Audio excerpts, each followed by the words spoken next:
Hello दोस्तों। Hindi audio book knowledge में आपका स्वागत है और माइंडसेट बुक के पहले पार्ट में। तो कैसे हैं आप सब? आशा करता हूँ कि आप सब अच्छे से होंगे और ईश्वर से ये प्रार्थना भी कि वे सदा आपको अच्छे से रखें। ईश्वर सदा आपके जीवन में सुख शांति समृद्धि और धन दौलत में वृद्धि दें। तो बात करते हैं दोस्तों पुस्तक माइंडसेट की। और सबसे पहले दोस्तों मैं उन दोस्तों को धन्यवाद देना चाहूँगा जिन्होंने माइंडसेट पुस्तक के हिंदी ऑडियो के लिए रिक्वेस्ट किया है, जैसे प्रतीक सिंह जी, मीना सिंह जी, मंजू सिंह जी, एस कुणाल जी और चंद्रा साहू जी। मैं इन सब का बहुत बहुत धन्यवादी हूँ कि इन्होंने हिंदी ऑडियो बुक के लिए आग्रह किया। तो चलिए दोस्तों शुरू करते हैं। अध्याय पहला, मानसिकताएं। जब मैं युवा शोधकर्ता के रूप में काम शुरू कर रही थी तो एक चीज हुई जिसने मेरी जिंदगी बदल दी। मुझमें यह समझने का जुनून था कि लोग असफलता से कैसे मुकाबला करते हैं। मैंने विद्यार्थियों का अध्ययन करके देखा कि वे अपनी मुश्किल समस्याओं से कैसे जूझते हैं। मैंने स्कूल जाकर एक एक बच्चे को कमरे में बुलाया, उसे आरामदेह महसूस कराया और फिर उससे पजल्स हल करने को कहा। शुरुआती पजल्स काफ़ी आसान थीं, लेकिन बाद वाली मुश्किल थीं। जब विद्यार्थी ऊ आ कर रहे थे, पसीना पसीना हो रहे थे और मेहनत कर रहे थे, तो मैंने उनकी रणनीतियाँ देखी और इस बात पर गौर किया कि वे क्या सोच और महसूस कर रहे थे। मुझे यह उम्मीद तो थी कि मुश्किल समस्याओं से जूझने के बच्चों के तरीकों में फ़र्क होगा, लेकिन मुझे एक ऐसी चीज़ भी दिखी जिसकी मुझे कतई उम्मीद नहीं थी। मुश्किल पजल्स से सामना होने पर 10 साल के एक लड़के ने अपनी कुर्सी खींची, अपने हाथ मले, अपने होठ भींचे और जोर से बोला, मुझे चुनौती से प्रेम है। दूसरा पजल्स पर पसीना बहाते हुए खुशी खुशी बोला, जानती हैं, मुझे यही उम्मीद थी कि इस काम से मेरा ज्ञान बढ़ेगा। मैं हैरान रह गई और सोचने लगी, इनके साथ क्या गड़बड़ है। मैं शुरू से यह मानती आई थी कि आप या तो असफलता से डटकर मुकाबला करते हैं या फिर नहीं करते हैं। मैंने कभी नहीं सोचा था कि कोई असफलता से प्रेम कर सकता है। क्या ये बच्चे किसी दूसरे ग्रह से आए हैं या उनमें कोई खास बात है? हर इंसान का एक रोल मॉडल होता है, कोई ना कोई ऐसा व्यक्ति जो उनके जीवन के किसी अति महत्वपूर्ण पल में उन्हें सही राह दिखाता है। ये बच्चे मेरे रोल मॉडल थे। वे स्पष्ट रूप से कोई ऐसी चीज जानते थे जो मैं नहीं जानती थी। मैंने यह पता लगाने का बीड़ा उठा लिया कि वह कौन सी चीज थी। मैंने संकल्प लिया कि मैं उस तरह की मानसिकता को समझूंगी जो असफलता को उपहार मानती है। वे ऐसा क्या जानते थे? वे जानते थे कि इंसान अपने गुणों जैसे बौद्धिक योग्यताओं का विकास कर सकता है और वे यही कर रहे थे। ज़्यादा स्मार्ट बन रहे थे। वे असफलता से निराश नहीं हुए थे। वे तो यह मानने को भी तैयार नहीं थे कि वे असफल हो रहे हैं। उनका दृष्टिकोण यह था कि वे सीख रहे हैं। दूसरी तरफ मेरा मानना था कि मानव गुण पत्थर की लकीर की तरह होते हैं। आप या तो स्मार्ट होते हैं या नहीं होते, और असफलता का मतलब यह होता है कि आप स्मार्ट नहीं हैं। मेरे लिहाज से यह इतना ही सरल मामला था। अगर आप सफलता पाते जाएं और असफलता से बचते रहें हर कीमत पर, तो आप स्मार्ट बने रहते हैं। जाहिर है, संघर्ष, गलतियां, लगन जैसी चीज़ें इस तस्वीर का हिस्सा नहीं थी। इस बात पर बहुत समय से बहस होती आ रही है कि क्या मानव गुणों का विकास किया जा सकता है या फिर वे पत्थर की लकीर की तरह अटल होते हैं। नया मुद्दा यह है कि इस बारे में आपकी मानसिकता का क्या असर होता है। यह सोचने के क्या परिणाम होते हैं कि आप अपनी बुद्धि या व्यक्तित्व का विकास कर सकते हैं, और यह सोचने के क्या परिणाम होते हैं कि बुद्धि या व्यक्तित्व अटल होते हैं और बदल नहीं सकते। आइए पहले मानव स्वभाव के बारे में इस युगों पुराने वाद विवाद पर नज़र डालते हैं। इसके बाद हम इस प्रश्न पर लौटेंगे कि इन विश्वासों का आपके लिए क्या मतलब है। लोगों में फर्क क्यों होता है?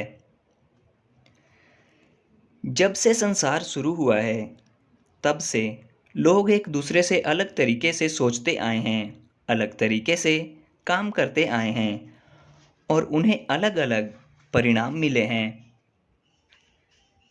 यह सवाल पूछा जाना स्वाभाविक था कि लोग एक दूसरे से अलग क्यों होते हैं। कुछ लोग ज़्यादा स्मार्ट या ज़्यादा नैतिक क्यों होते हैं, और क्या कोई ऐसी चीज़ होती है जो उन्हें स्थायी रूप से अलग बनाती है। विशेषज्ञ दोनों तरफ लामबंद हो गए। कुछ ने दावा किया कि इन भिन्नताओं का प्रबल शारीरिक आधार होता है, जिस वजह से ये अटल और अपरिवर्तनीय होती हैं। युगों युगों से इन कथित शारीरिक भिन्नताओं के ढेर सारे कारण गिनाए जा रहे हैं, जैसे खोपड़ी पर घुम्मड़ फ्रेनोलॉजी, खोपड़ी का आकार क्रेनोलॉजी और आजकल जीन्स या आनुवांशिकता। दूसरी तरफ अन्य विशेषज्ञों ने बताया कि ये भिन्नताएं इसलिए होती हैं क्योंकि लोगों की पृष्ठभूमियों, अनुभवों, प्रशिक्षण और सीखने के तरीकों में प्रबल भिन्नताएं होती हैं। आपको यह जानकर हैरानी हो सकती है कि आईक्यू परीक्षण के आविष्कारक अल्फ्रेड बाइनेट ने भी इस दृष्टिकोण का पुरजोर समर्थन किया। क्या आईक्यू परीक्षण बच्चों की अपरिवर्तनीय बुद्धिमत्ता का सार बताते हैं? क्या उन्हें इसी उद्देश्य से नहीं बनाया गया था? जवाब है नहीं। 20वीं सदी की शुरुआत में पेरिस में काम करने वाले बाइनेट ने यह परीक्षण उन बच्चों को पहचानने के लिए इजाद किया था जिन्हें पेरिस के सरकारी स्कूलों में पढ़ने से फायदा नहीं हो रहा था, ताकि नए शैक्षणिक कार्यक्रम तैयार करके उन्हें दोबारा पटरी पर लौटाया जा सके। बच्चों की बुद्धि में व्यक्तिगत फर्क तो होता है, लेकिन बाइनेट को यकीन था कि शिक्षा और अभ्यास से बुद्धि में आधारभूत परिवर्तन किया जा सकता है। यहाँ उनकी मुख्य पुस्तकों में से एक मॉडर्न आइडियाज अबाउट चिल्ड्रन का एक उदाहरण देखें, जिसमें उन्होंने सैकड़ों बच्चों के परीक्षणों का सार बताया है जिन्हें सीखने में मुश्किल आ रही थी। एक आधुनिक दार्शनिक दावा करते हैं कि इंसान की बुद्धि एक निश्चित संख्या होती है जिसे बढ़ाया नहीं जा सकता। हमें इस क्रूर निराशावाद के खिलाफ प्रतिरोध और प्रतिक्रिया करनी चाहिए। अभ्यास, प्रशिक्षण और सबसे बढ़कर प्रणाली की मदद से हम अपने ध्यान, अपनी स्मृति, अपने विवेक को बढ़ा सकते हैं और वास्तव में पहले से ज़्यादा बुद्धिमान बन सकते हैं।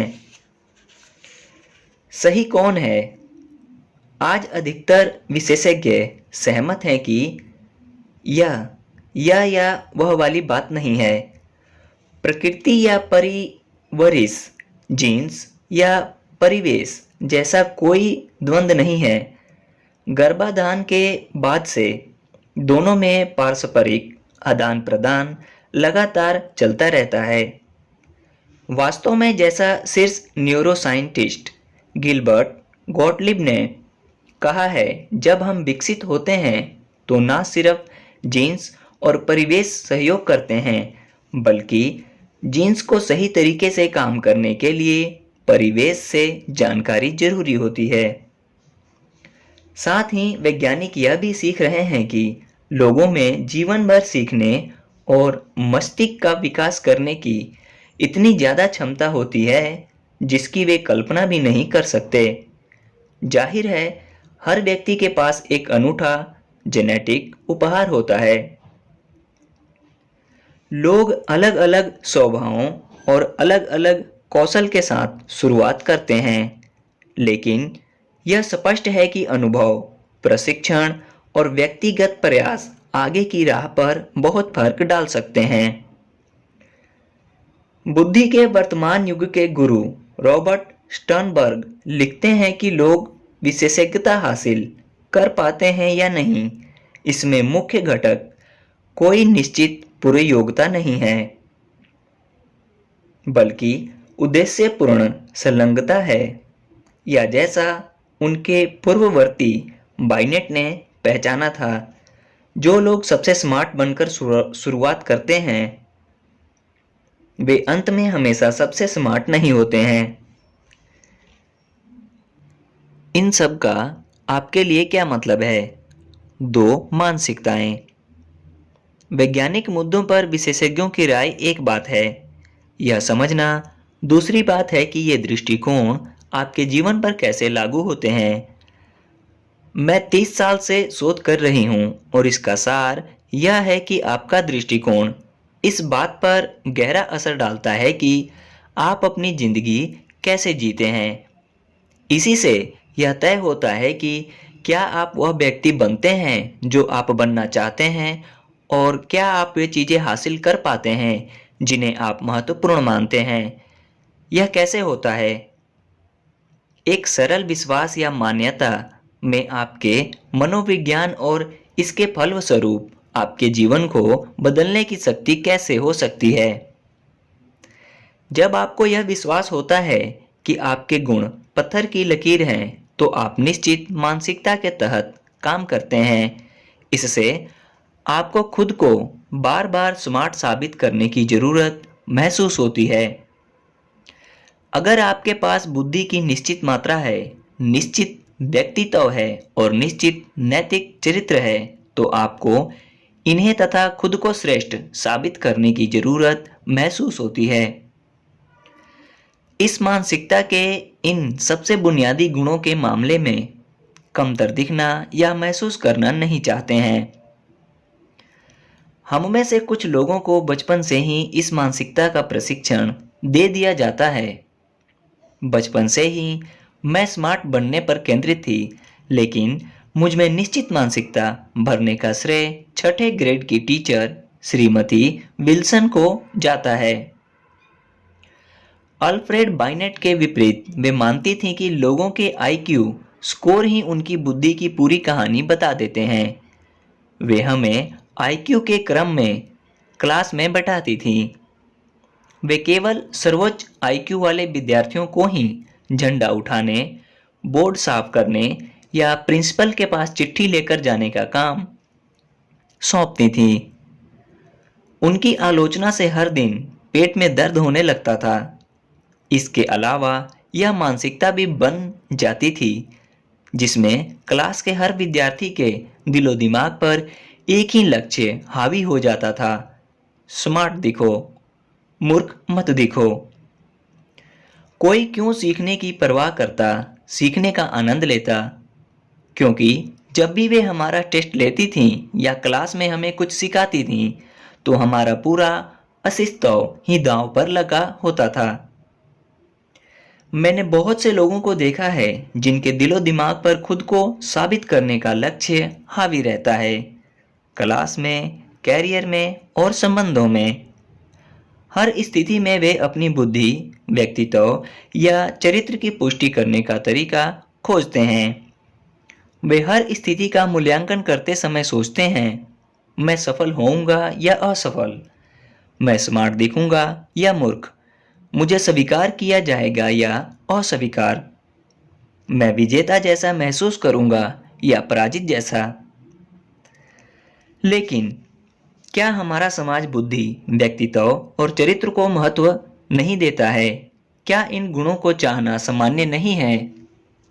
हाँ, लेकिन एक और मानसिकता है जो यह मानती है कि इंसान के गुण ताश के वे पत्ते नहीं होते जो आपको बांटे गए हैं और जिनके साथ आपको जीना होगा, क्योंकि आप उन्हें बदल नहीं सकते। आपको हमेशा खुद को और दूसरों को यह विश्वास दिलाने की कोशिश करनी होगी कि आपके पास 3 इक्के हैं, जबकि मन ही मन आपको यह चिंता सता रही है कि आपके पास सिर्फ 2 दहले आए हैं। नई मानसिकता आपकी सोच को बदल देती है। यह मानती है कि आपको जो ताश के पत्ते मिले हैं वे विकास का शुरुआती बिंदु हैं। यह विकासवादी मानसिकता इस विश्वास पर आधारित है कि आप अपनी कोशिशों, अपनी रणनीतियों और दूसरों की सहायता के जरिए अपने बुनियादी गुणों का विकास कर सकते हैं। हालांकि लोगों के शुरुआती गुण, योग्यता, रुचि या स्वभाव पूरी तरह अलग हो सकते हैं, लेकिन हर व्यक्ति मेहनत और अनुभव के जरिए बदल सकता है तथा विकास कर सकता है। क्या इस मानसिकता वाले लोग यह मानते हैं कि कोई भी कुछ भी बन सकता है? क्या वे ऐसा मानते हैं कि उचित प्रेरणा या प्रशिक्षण मिलने पर कोई भी आइंस्टाइन या बीथोवन बन सकता है? नहीं, लेकिन वे यह जरूर मानते हैं कि व्यक्ति की सच्ची क्षमता छिपी होती है और जिसे जाना भी नहीं जा सकता। कि पहले से यह देखना असंभव होता है कि बरसों के जोश, मेहनत तथा प्रशिक्षण की मदद से कितना कुछ हासिल किया जा सकता है। क्या आप जानते हैं कि डार्विन और तोल्स्ताय को बचपन में सामान्य माना जाता था? कि महान गोल्फ खिलाड़ी बेन होगन बचपन में पूरी तरह से असमन्वित और फूहड़ थे? कि फोटोग्राफर सिंडी शर्मन, जो 20वीं सदी के सबसे महत्वपूर्ण फोटोग्राफरों की लगभग हर सूची में रही हैं, अपने पहले फोटोग्राफी कोर्स में फेल हो गई थीं?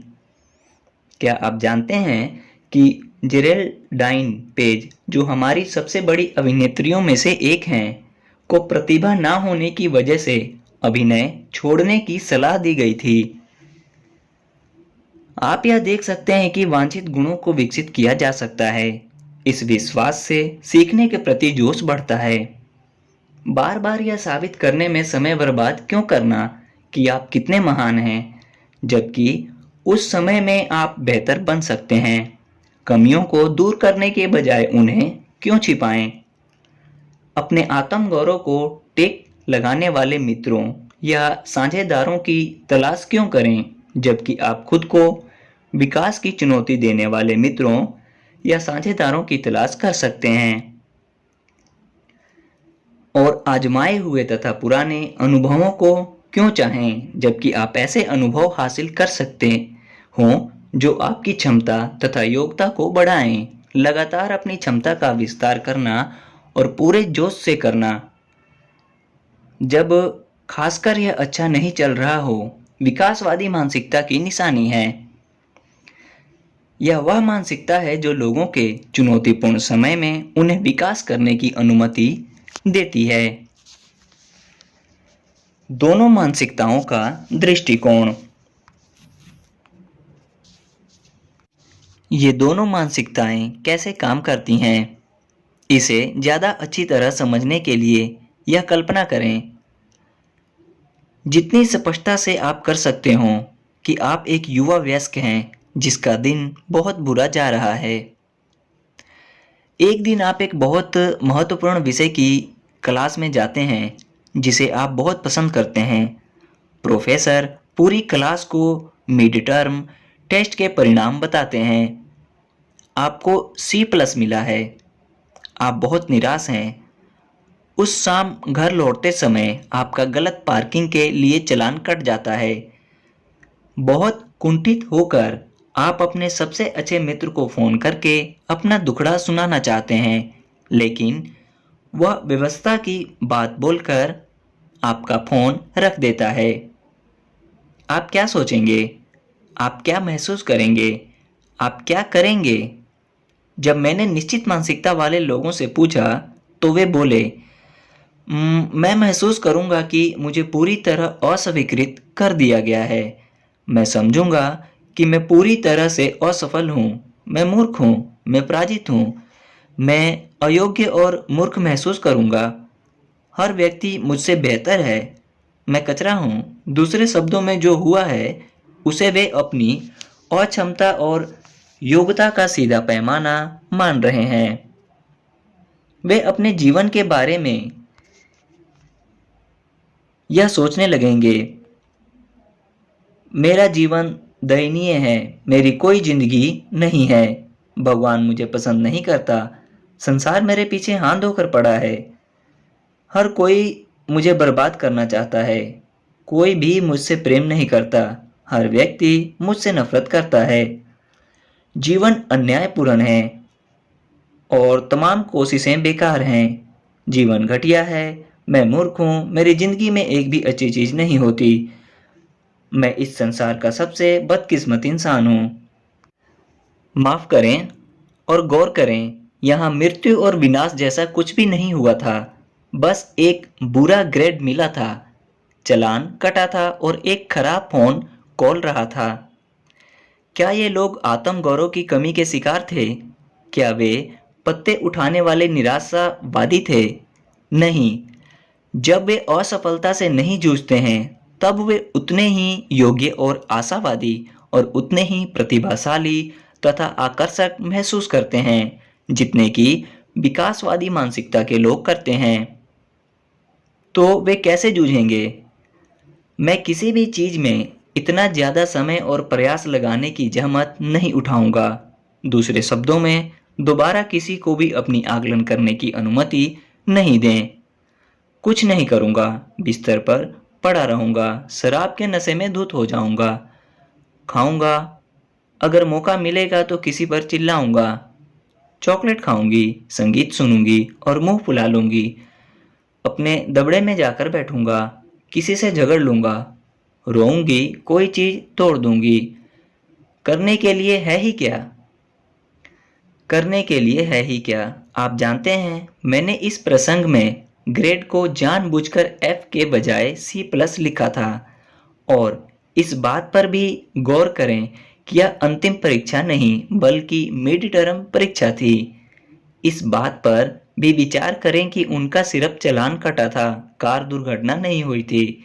उन्हें सीधे अस्वीकार नहीं किया गया था बल्कि व्यस्त होने के चलते अनसुना किया गया था।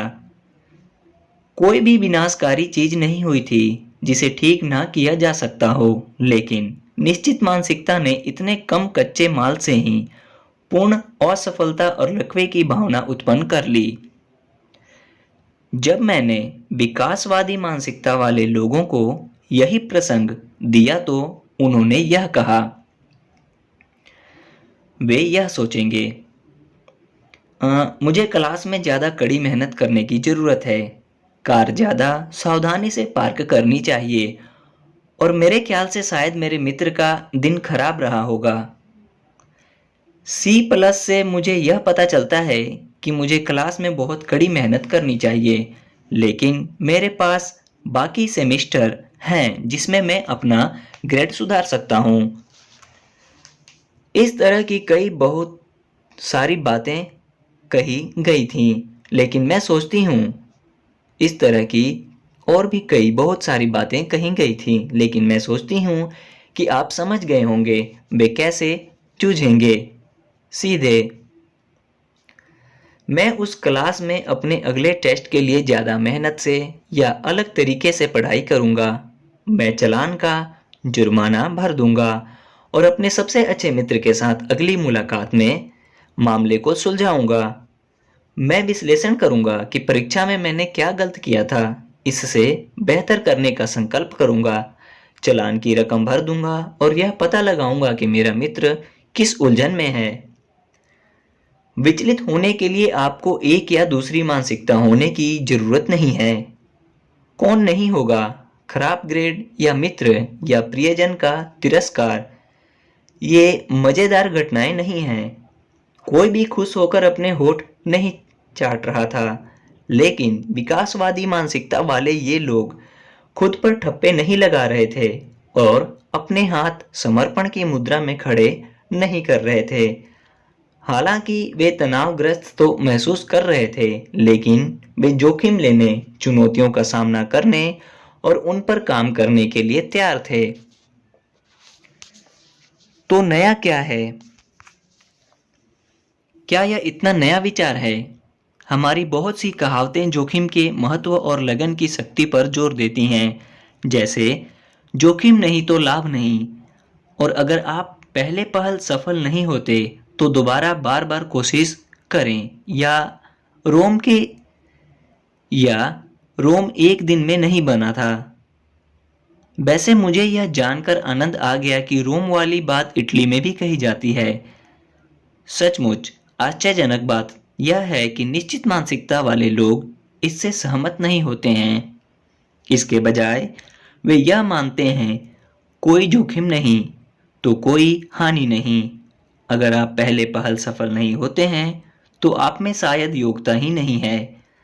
अगर रोम एक दिन में नहीं बन पाया तो शायद इसे बनाया ही नहीं जा सकता था। दूसरे शब्दों में, जोखिम और प्रयास वे दो चीजें हैं जो आपकी अपूर्णताओं को उजागर करके यह दिखा सकती हैं कि आप इस काम के लायक नहीं हैं। दरअसल यह देखना आश्चर्यजनक है कि निश्चित मानसिकता वाले लोग प्रयास ना करने या सहायता ना लेने के मामले में कितनी दूर तक जा सकते हैं। नया यह भी है कि जोखिम और प्रयास के बारे में लोगों के विचार उनकी ज्यादा बुनियादी मानसिकता से तय होते हैं। बात बस यह नहीं है कि कुछ लोग खुद को चुनौती देने और प्रयास के महत्व को समझ लेते हैं। हमारे शोध ने दर्शाया है कि यह विकासवादी मानसिकता का प्रत्यक्ष परिणाम होता है। जब हम लोगों को विकास पर केंद्रित विकासवादी मानसिकता सिखाते हैं तो चुनौती और प्रयास के बारे में ये विचार बाद में अपने आप आ जाते हैं।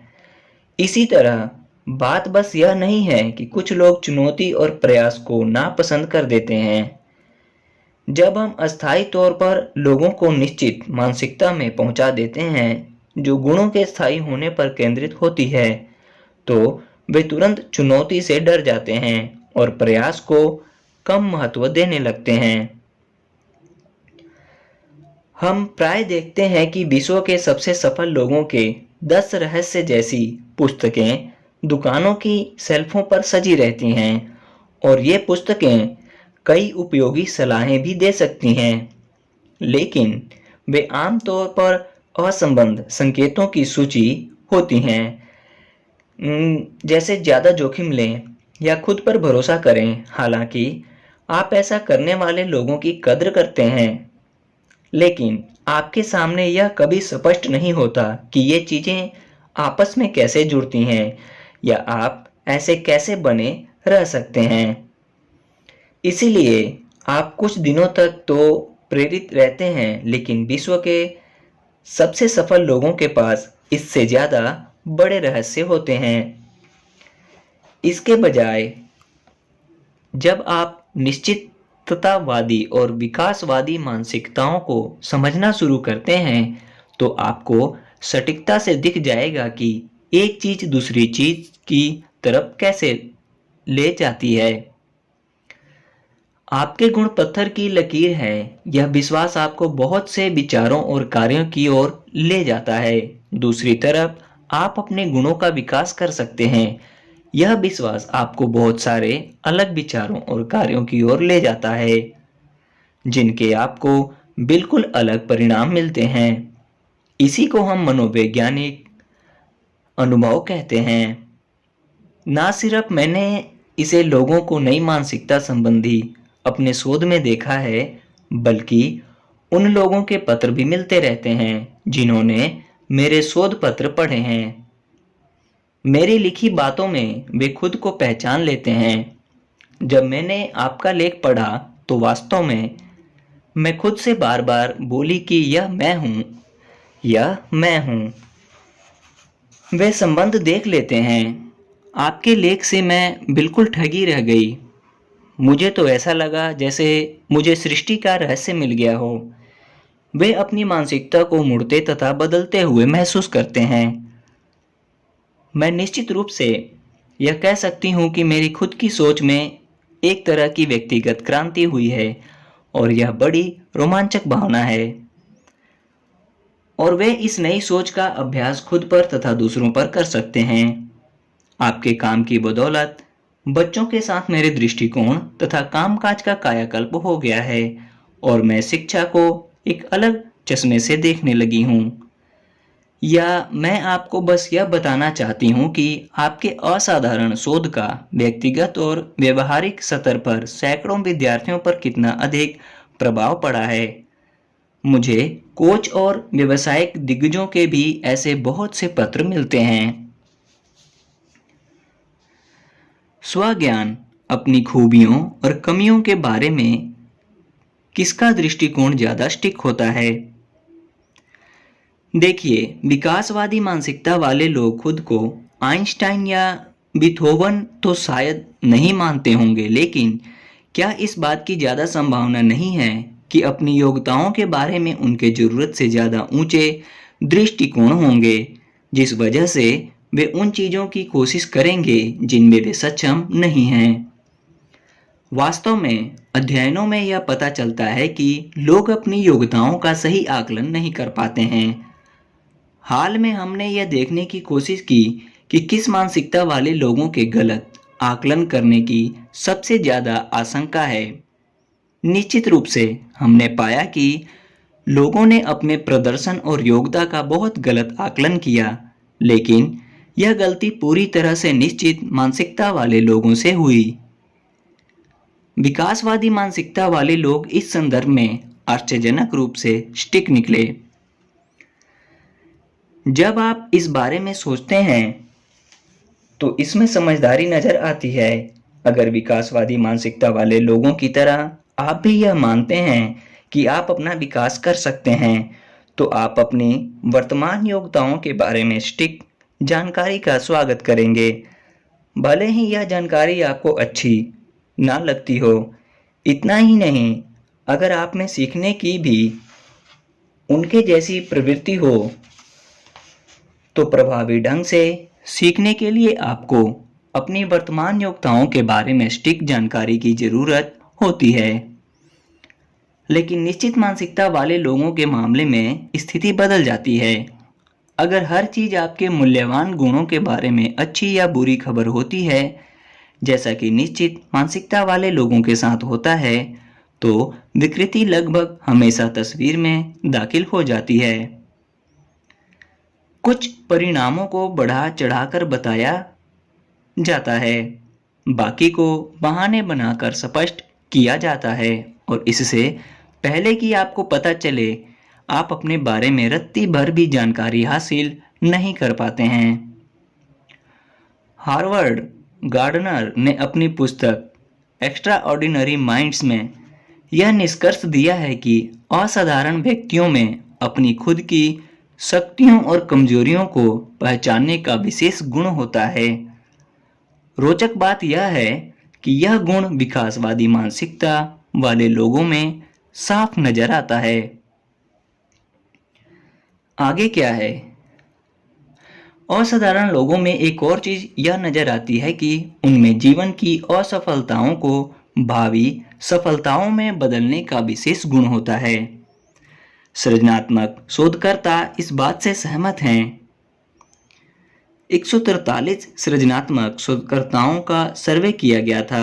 143 सृजनात्मक शोधकर्ताओं का सर्वे किया गया था और वे सृजनात्मक उपलब्धि में नंबर 1 घटक के बारे में आमतौर पर सहमत थे। यह घटक था विकासवादी मानसिकता से उत्पन्न होने वाली लगन और लचीलापन। आप एक बार फिर पूछ सकते हैं, एक छोटा सा विश्वास इस सब की और कैसे ले जा सकता है। चुनौती से प्रेम, प्रयास या मेहनत में विश्वास, असफलताओं के सामने लचीलापन और ज़्यादा बड़ी, ज़्यादा सृजनात्मक सफलता। आगे आने वाले अध्यायों में आप सटीकता से देखेंगे कि यह कैसे होता है, कैसे मानसिकताएं उसे बदल देती हैं, जिसकी खातिर लोग कोशिश करते हैं और जिसे वे सफल मानते हैं। वे असफलता की परिभाषा, महत्व और प्रभाव को कैसे बदल देती हैं और वे प्रयास के सबसे गहरे अर्थ को कैसे बदल देती हैं। आप देखेंगे कि ये मानसिकताएं स्कूल में, खेल जगत में, ऑफिस में और संबंधों में अपना प्रभाव कैसे दिखाती हैं। आप देखेंगे कि वे कहाँ से उत्पन्न होती हैं और उन्हें कैसे बदला जा सकता है। अपनी मानसिकता का विकास करें। आपकी मानसिकता कौन सी है? बुद्धि संबंधी इन सवालों के जवाब दें। हर कथन को पढ़ें और निर्णय लें कि आप इससे सहमत हैं या नहीं, इससे सहमत हैं या असहमत। पहला, आपकी बुद्धि आपके बारे में एक बहुत बुनियादी चीज है जिसे आप बहुत ज़्यादा नहीं बदल सकते। क्या आप इससे सहमत हैं? दूसरा, आप नई चीजें तो सीख सकते हैं, लेकिन आप दरअसल इस तथ्य को नहीं बदल सकते कि आप कितने बुद्धिमान हैं। क्या आप इससे सहमत हैं? तीसरा, चाहे आप में कितनी भी ज़्यादा बुद्धि हो, लेकिन आप हमेशा इसे काफ़ी कुछ बदल सकते हैं। क्या आप इससे सहमत हैं? चौथा, आप जितने बुद्धिमान हैं उसे आप हमेशा महत्वपूर्ण रूप से बदल सकते हैं। क्या आप इससे सहमत हैं? देखिए, प्रश्न पहला और दूसरा निश्चित मानसिकता वाले प्रश्न हैं। प्रश्न तीसरा और चौथा विकासवादी मानसिकता दर्शाते हैं। आप किस मानसिकता के साथ ज़्यादा सहमत हुए थे? हो सकता है कि यह मिश्रण हो, लेकिन ज़्यादातर लोगों का झुकाव किसी एक या दूसरी मानसिकता की तरफ होता है। दूसरी योग्यताओं के बारे में भी आपके विश्वास होते हैं।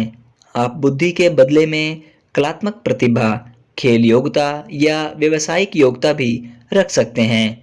ऐसा करके देखें।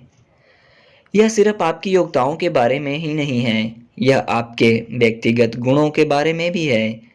व्यक्तित्व और चरित्र संबंधी इन कथनों को देखें और निर्णय लें कि आप इनमें से प्रत्येक से ज़्यादातर सहमत होते हैं या असहमत।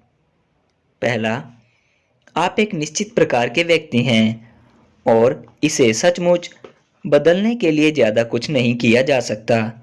क्या आप इससे सहमत हैं? दूसरा, आप किसी भी प्रकार के व्यक्ति हों, आप हमेशा महत्वपूर्ण रूप से बदल सकते हैं। क्या आप इससे सहमत हैं? तीसरा, आप चीज़ों के अलग तरीकों से कर सकते हैं। आप चीज़ों को अलग तरीके से कर सकते हैं, लेकिन आप जैसे हैं उसके महत्वपूर्ण हिस्सों को दरअसल नहीं बदला जा सकता। क्या आप इससे सहमत हैं? चौथा, आप जिस प्रकार के इंसान हैं उसकी बुनियादी चीज़ों को आप हमेशा बदल सकते हैं। क्या आप इससे सहमत हैं? यहाँ प्रश्न 1 और 3 निश्चित मानसिकता वाले प्रश्न हैं और प्रश्न 2 तथा 4 विकास की मानसिकता को दर्शाते हैं। आप किससे ज़्यादा सहमत हुए थे? क्या यह आपकी बुद्धि संबंधी मानसिकता से अलग था? यह संभव है। आपकी बुद्धिवादी मानसिकता तभी सक्रिय होती है जब स्थितियों में मानसिक योग्यता शामिल हो। आपकी व्यक्तित्व मानसिकता उन स्थितियों में सक्रिय होती है जिनमें आपके व्यक्तित्व गुण शामिल हों। मिसाल के तौर पर, आप कितने विश्वसनीय, सहयोगी, परवाहपूर्ण या सामाजिक कौशल वाले हैं। निश्चित मानसिकता होने पर आपकी मुख्य चिंता यह होगी कि आपका मूल्यांकन कैसे किया जाएगा। विकासवादी मानसिकता होने पर आपकी मुख्य चिंता बेहतर बनने की होगी। यहाँ मानसिकताओं के बारे में सोचने के कुछ और तरीके हैं। पहला, अपने किसी परिचित के बारे में सोचें जो निश्चित मानसिकता में रचा बसा हो। इस बारे में सोचें कि वह हमेशा खुद को साबित करने की कैसे कोशिश करता है और वह गलत होने या गलतियां करने के बारे में कैसे अति संवेदनशील रहता है। क्या आपको कभी हैरानी हुई है कि वह ऐसा क्यों है? क्या आप ऐसे हैं? अब आप यह समझ सकते हैं कि क्यों। दूसरा, अपने किसी परिचित के बारे में सोचें जो विकासवादी मानसिकता में रचा बसा हो। कोई ऐसा जो इस बात को समझता है कि महत्वपूर्ण गुणों का विकास किया जा सकता है। सोचें कि वह बाधाओं से कैसे निपटता है। उन चीजों के बारे में सोचें जो वह खुद को धकाने के लिए करता है। वे कुछ तरीके कौन से हैं जिनसे आप खुद को बदलना या आगे बढ़ाना पसंद करते हैं। तीसरा, ठीक है, अब कल्पना करें कि आपने एक नई भाषा सीखने का निर्णय लिया है और आपने एक क्लास में नाम लिखा लिया है। कोर्स के कुछ सत्र बाद शिक्षक आपको कमरे में सबके सामने बुलाते हैं और आप पर एक के बाद एक सवालों की झड़ी लगा देते हैं। खुद को निश्चित मानसिकता में रखें। आपकी योग्यता दांव पर लगी है। क्या आप खुद पर हर एक की निगाह को महसूस कर सकते हैं? क्या आप देख सकते हैं कि शिक्षक का चेहरा आपका मूल्यांकन कर रहा है? तनाव को महसूस करें। अपने अहम को डगमगाते हुए और खड़े होते हुए महसूस करें। आप और क्या सोच रहे हैं या महसूस कर रहे हैं? अब खुद को विकासवादी मानसिकता में रखें। आप नौसिखिए हैं, इसीलिए आप इस क्लास में आए हैं। आप यहाँ सीखने आए हैं। शिक्षक सिखाने वाला संसाधन है। महसूस करें कि आपका तनाव दूर जा रहा है और आपका मस्तिष्क खुल रहा है। संदेश यह है कि आप अपनी मानसिकता बदल सकते हैं। ओके दोस्तों, इसी के साथ पहला अध्याय समाप्त होता है। मिलते हैं आपसे किसी अन्य वीडियो में और इस पुस्तक के नेक्स्ट पार्ट में। तब तक के लिए धन्यवाद। और यदि आपने चैनल को सब्सक्राइब नहीं किया तो प्लीज़ चैनल सब्सक्राइब कर दें और साथ में बने बेल के आइकन को प्रेस कर दें। ये बिल्कुल फ्री होता है, इसका कोई पैसा नहीं लगता। इससे होगा यह कि मैं जब भी कोई अन्य वीडियो अपलोड करूँगा तो उसकी जानकारी आपको तुरंत मिल जाएगी। और लाइक करें, सब्सक्राइब करें, कमेंट करें और शेयर करें। धन्यवाद।